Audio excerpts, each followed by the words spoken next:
And a win like this over the Miami Dolphins because you get an extra day. It's almost like when you turn the clock back, you get like extra sleep. You get an extra day to celebrate, and you're going to need that with the New England Patriots. Next up, we got Marshall Yanda on Wednesday night joining us at Greenmount Station. We'll be swabbing for the Bone Marrow Registry for There Goes My Hero.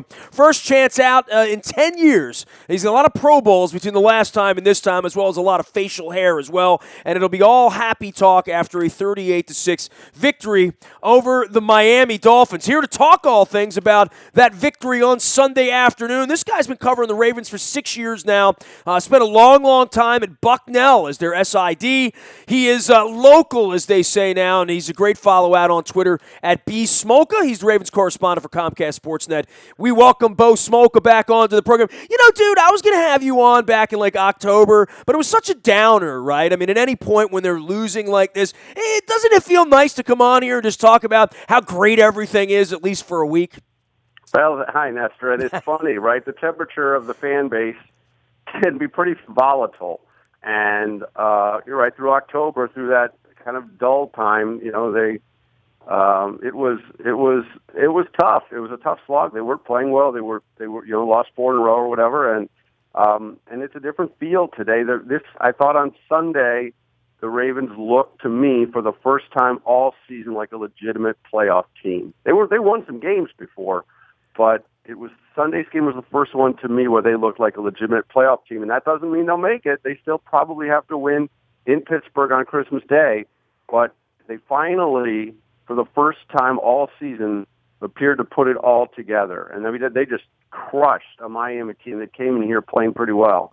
Well, you know, we sit around as journalists. We try to disseminate what's a fact and what's fiction at this point, and who knows in this world of ours. But Flacco has stood up every week. Now, here's a guy that's done it at a high level, you know, done it for 8 years for the most part until the injury came last year, and stood there every week with this frustration and got flippant kind of sort of with me a couple of weeks ago in saying, we should have beat this team, you know, but we didn't. And, you know, I don't know that the fan base reacted well, and obviously the Ray Lewis thing, and it all sort of falls on his shoulder.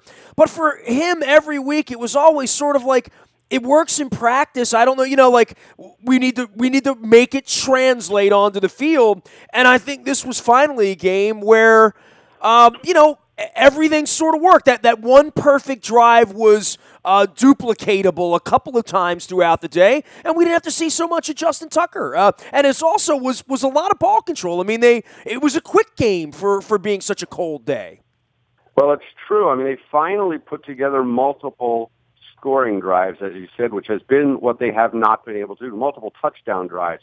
Because I think this is now 4 of the last 5 weeks. They've scored early a couple times on their first possession. And it happened with the Bengals, too. They scored on their first possession. Looks like they're going to run them out of the building, and then it just kind of stalled.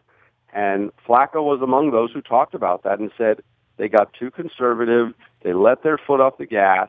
This is against the Bengals now. And it sounded from reading between the lines that he was clearly frustrated. And there was something made of a meeting he had with offensive coordinator Marty Mornhinweg after that to discuss how they could stay aggressive. Just because you scored early and you have Flacco was of the impression that they had a 16-3 lead against the Bengals, and there was no excuse for letting the Bengals back in the game by going into a shell offensively. And so I think coming into the game against the Dolphins, the mentality was to attack early, to attack often, and if they did get the lead, which they did, to continue to attack. And that's exactly what they did. They went on 4th down 2 or 3 times. We clearly wanted to keep the ball. And then for the first time all year, they were able to put a touchdown drive, get a stop, and then get another touchdown drive. And Sunday's game was the first one all season where they actually took a 14-0 lead. They've led 10-0 in several games, many of them which they've ended up losing. But the Sunday game was the first one where they will put together a couple touchdown drives, and as you said, keep Justin Tucker off the field and score touchdowns. And I thought from the first drive of that game, Flacco looked completely in control. I thought he had more zip on the ball than he's had all season, and I don't know if that was because he felt he had time and he could step into his throws, but he was throwing absolute darts right out of the gate in the game Sunday, and he was flawless early in the game, and they just set the Dolphins back on their heels, and the Dolphins never, ever got back in the game.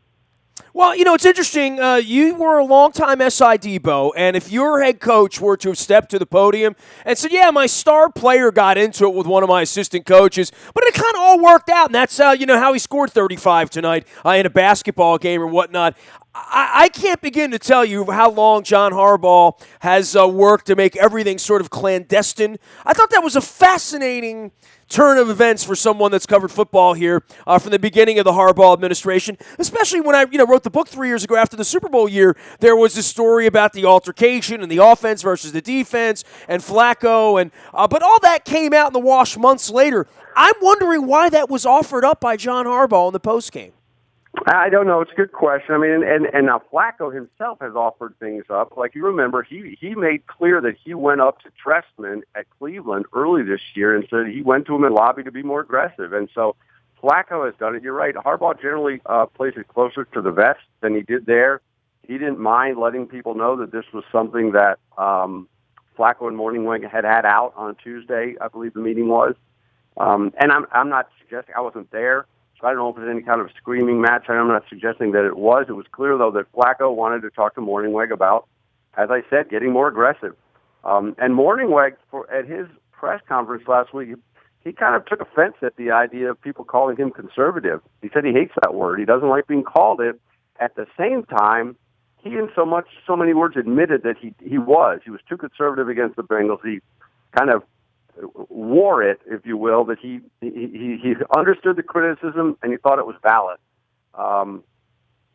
In light of that, apparently Flacco and Morningweg got together and had some sort of discussion with Flacco, basically saying we need to attack more. And as I said, they came right out and they made no bones about it. I mean, I think they threw on all but 2 of their first 15 or 20 plays against the Dolphins. They were just, and again, it was successful, so I stopped.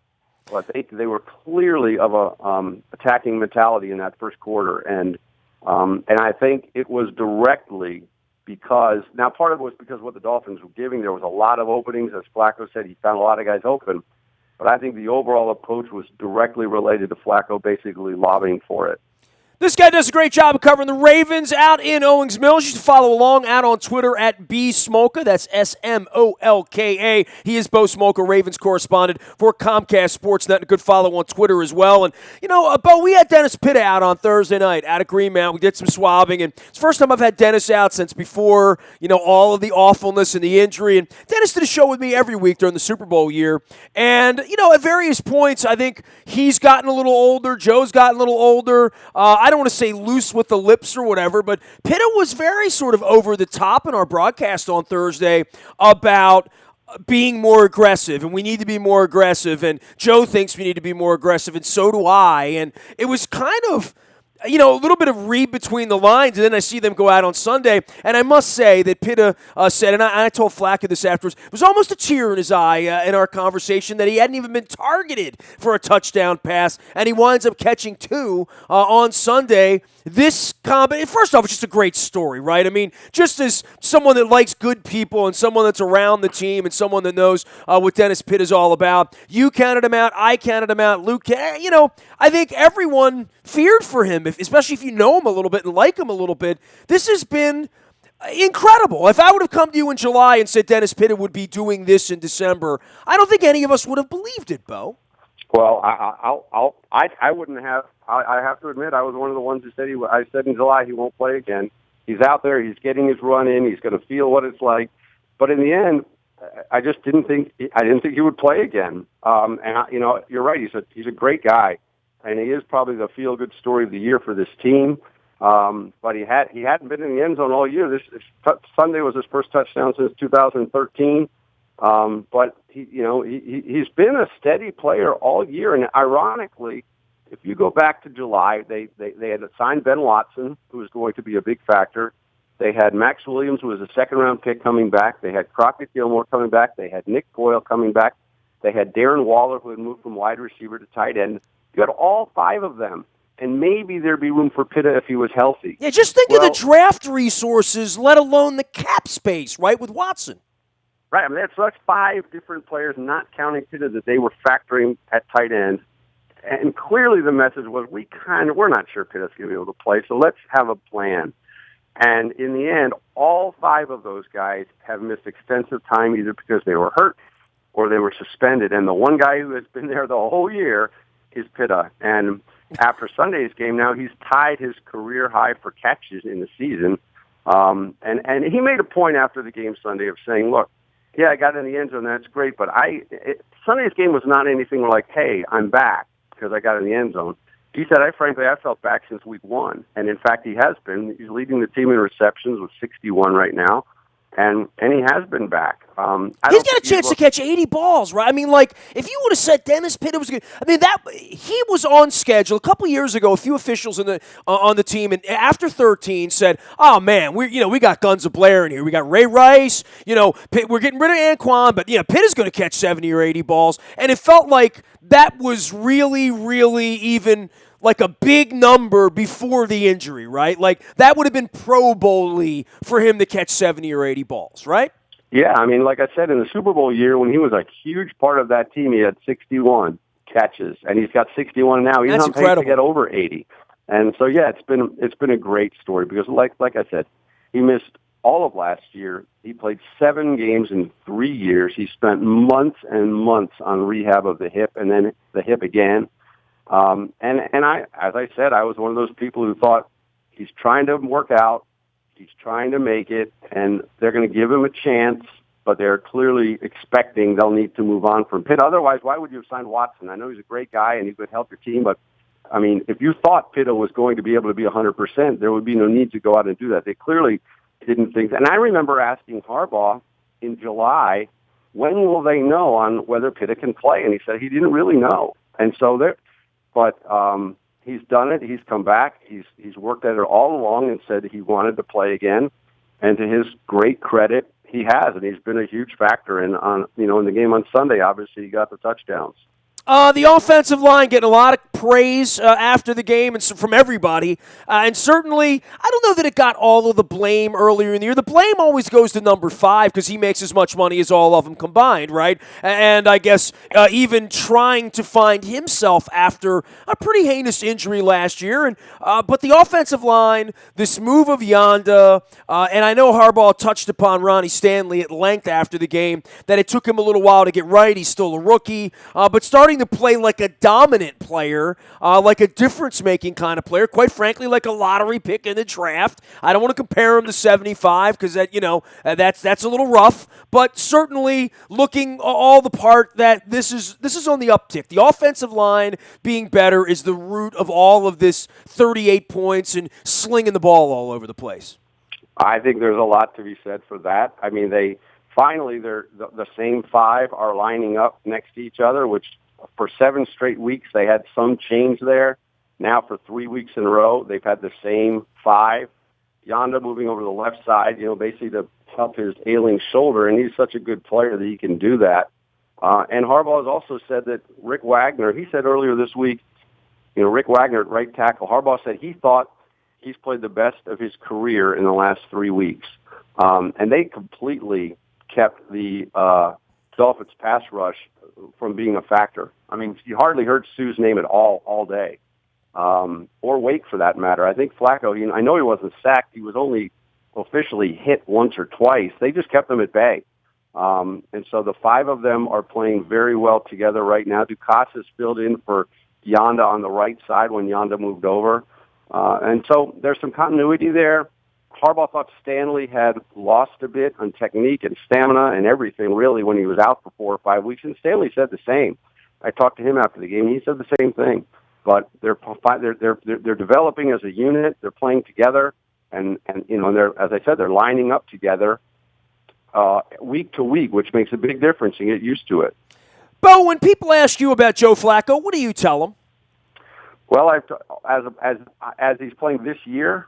Just in general, I mean, the notion that they're perfect in September, couldn't win a game in October. Obviously, he's had some bad picks. Obviously, he's had some drops. Sometimes he hasn't had time. But, I think 9 years, I looked at him on Sunday, And I thought, there's no reason they can't win a couple of games here, get a home game in January, and based on what I'm seeing with the Oaklands and the New England, at least go in the second week of January and go give somebody some hell. You know what I mean? Like, I don't know how much closer you could be to kissing the ring than, we got a real good chance of playing in January, and a quarterback, to my eyes, that has always been very capable of doing it, given the right set of circumstances around him, which, as you pointed out, continuity in the offensive line, Steve Smith healthy, Dennis Pitta healthy, running game. Oh, I guess that's the next thing we're going to discuss, right, is the running game with him. Yeah, no, I thought what I've told people most of this year is I didn't think Flacco looked overly comfortable a lot, and that resulted in a lot of back foot throws and some of those floater interceptions. He and Perriman were not on the same page on a couple of interceptions. I just think, and I think there was some frustration there with some of the play calling. He made a point of that with Trestman. And I thought against the Dolphins, as I said, for the first time to me, he looked as comfortable as he has all season in terms of getting set and just firing the ball. And I said, I think he's got the skill set to do it all. He's shown that. And I think comfort level is a big thing for him. And if he has time, he can really be tough. And I think the way he could step into throws and just deliver these darts in the game Sunday made a big difference. And if they give him time and he has healthy receivers, then yeah, I think he can. Obviously, that's when he's at his best. Well, then you say, well, can they run the ball if they need to, if they want to, if they must, in snow in Pittsburgh, in sleet in Cincinnati, whatever come May over the next 6 weeks, and a lot of road games coming up, including this New England game next Monday night. Running the football is going to be some part of this. I don't know that they've done it with any consistency. I don't know that they've tried to really play that kind of game, and now that the passing game's going, but if the wind starts whipping and the weather starts getting bad, at some point they're going to need these running backs, and they're going to need to have something that feels like a balanced attack. They will, and I think that they can. I think you're right, they haven't. In the game on Sunday, I thought they would more once they got the big lead. They were up 21-0 maybe, and they were still slinging the ball around, and I was a little surprised by that, but that was clearly, as I said, they were just in full attack mode throughout. With Dixon and with West, I think they can run the ball. Again, the offensive line has shown they can. I mean, Dixon, in the game Sunday, he had, I think, 56 yards on it. He only carried the ball 5 or 6 times. I'm just so impressed with him. His legs are always moving. He almost never goes down on first contact. So he gets hit, he bounces off. West and Dixon have both shown good vision. So I think they can do it. I don't think at any point they really tried to or needed to do it consistently. But you're right. If they go to Pittsburgh Christmas Day and it's pouring rain and they have to plow forward on the ground, I think those two guys can do it. It's almost like a West Coast offense where throwing the ball is running the ball for this offense and for a $25 million quarterback. And certainly, variety was the spice of life on Sunday, right? Pitta 9 catches, Wallace 6 catches, Perryman 2 catches, Steve Smith 6 catches, Aiken 3, Boyle 2, Dixon 4, West 3, Waller and Juszczyk. Everybody got in on the party. They might say, it was a balanced attack. All of our receivers caught the ball. Well, they did. They spread out. They started early. I think his first 6 passes were caught by 6 different people, and they used all the receivers again. Kamar Aiken's a guy I keep waiting for them to use more, quite frankly. It seems early in the game he's always making a big catch or two to move the chains, to get the team going, and then you don't hear from him the rest of the game. Yeah, it's like when he touches the ball, you wonder, there's only one ball, right? So that's probably part of the answer, but man, he hasn't done anything wrong this year. He's like your number 3, your number 4, but when he's been called upon and targeted, he looks like last year. There's a guy there you could probably feed the ball more to, right? I think you could. I do. But, there's like I said, there's only one ball to go around. And Wallace is making catches, Smith is making catches. So, yeah, it's a good problem to have. But he is distributing it a lot of different ways. And the other one on Sunday's game was you finally, really for the first time, got a really good look at Perriman's speed. He caught this pass and just flat out blew through a gap in the coverage and was gone.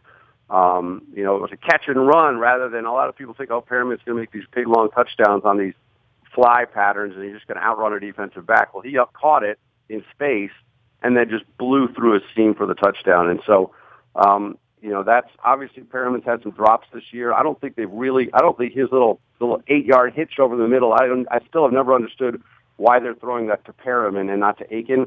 But Perriman showing that burst of speed, that was as fast as he's looked yet, and showed something there that he hasn't really been able to show yet. But that's another weapon entirely if he gets that going. But what do you make of the Dolphins at this point? I expected more out of them, quite frankly. But all that being said, cold day, Miami, 6 wins in a row. It didn't feel like that kind of talent. I'll tell you what, Landry's something. But I didn't see much out of Tannehill. And I didn't see that running attack that we thought they would be trying to go to. It wasn't not successful. It's just they fell behind and they couldn't move the chains early in the game, and that's really a testament to the Ravens' defense. By the way, Zach Orr's getting himself paid, isn't he? He's playing really well. No, what I think of the Dolphins is I think I'm not sure they're a playoff team. I've never been a huge Tannehill fan. He has never really played well against the Ravens. He threw the interceptions on Sunday. I thought he made some bad decisions on Sunday. And Ajayi he's a good back, but like you said, they knocked the Dolphins on their heels, and then when they got down 21 or 24 to nothing, suddenly you can't really be spending a lot of time running the ball and having these long drives. Whereas, the Ravens have put together a massive drive. I think it was 88 yards and 18 plays, almost took 9 minutes.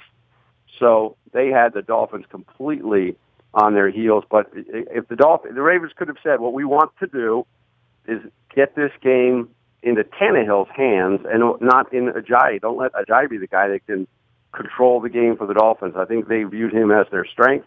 And they've got playmakers in their passing game. There's no question about that, but I've never been completely sold on Tannehill. And so I think the Dolphins have a lot of work to do still to make the playoffs. I mean, obviously, they look nothing like a playoff team on Sunday.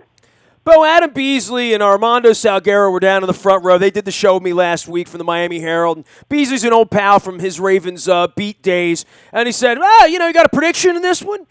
And, this is 20 minutes before the game, marching band's out on the field. And I said, you know what? I didn't write anything on Facebook, but every time they've had the whole team on the field, they've looked like a really good team. And I guess I go back to the early weeks, whether it was Buffalo, Cleveland, Jacksonville, whatever it was. But they look like they had that thing they had a few years ago. And I don't just mean the Super Bowl year. I mean every year where you weren't going to blow them out today, and you might beat them by a field goal, and Flacco might throw a pick, or somebody might put the ball on the ground, but they're not going to come in here and take the Ravens away today. So I said, for me, the Ravens at home, playing better football, having a full team, and whether it's Yonda with one shoulder, Suggs with one arm, and at one point he missed a sack because he had one arm and just can't wrap a guy up, it's been the addition of Weddle, and Webb does look like he belongs. He doesn't look like an $8 million safety, but he did on Sunday. Obviously, Jimmy Smith, the difference he makes, and that whole front seven and the revolving crew that comes in there with Lawrence Guy and Brandon Williams and any number of the Matt Judons and Brent Urbans, they're all doing something positive every week. And I think that's the thing we've talked about around here with the young players to say, well, when are they going to step up? For an Arthur Brown, for a Terrence Brooks, for Matt Elam, it just didn't happen, but it's happening for Zach Orr. It's happening even in the graybeard department with Weddle and Webb, that they look like two really good safeties right now, playing in a really good secondary with a really good run-stop front seven, and C.J. Mosley's been a big part of that as well with his Crimson Tide hair. We've talked about the defense all year. This is when the national people are going to start getting worked up about the defense, when they essentially, save for the Pitta fumble that was by, millimeters from not being a fumble, that was a goose egg they pitched against that team on Sunday here. No, they did. Like I said, they frustrated Tannehill. They forced him to make some plays. Now, that one interception was tipped, and but I thought he was frustrated. They kind of took Ajayi out of the game by getting such a big lead. I mean, he's a good running back, and he shed some tackles and made some yardage, but they couldn't run to him that much just because they got so far behind. You mentioned Webb. I thought Webb, the interception Webb had was probably the best play he's made at safety since he moved to safety, and it was very interesting after the game. Weddle, again, you talk about what the players volunteer. Weddle said in his postgame that he basically challenged Weddle challenged Webb about 4 or 5 weeks ago to say, you need to pick it up. You need to pick it up. You need to play better. And, that's the kind of thing Weddle could do. He's respected as the leader of that defense. And Webb had at times not looked very good. He was taking bad angles on some plays that got outrun by some fast receivers, and there were times he didn't look good. Weddle challenged him. Webb seems to have answered it, and the way he drifted over and made that really tough interception in the end zone was an outstanding play he made. Doomerville and Suggs back. I think we all sort of, scratched our heads a little bit in the offseason and said, really? Without some of these young guys stepping up. And they have, but this is a nice little thing they have going here where you might even have a semi-rested version of Elvis Doomerville running around against Ben Roethlisberger in a couple of weeks, right? No, I think you will. I mean, and by all accounts, his foot is getting better and better. So he not only should be rested, he should be as strong as he's been all year.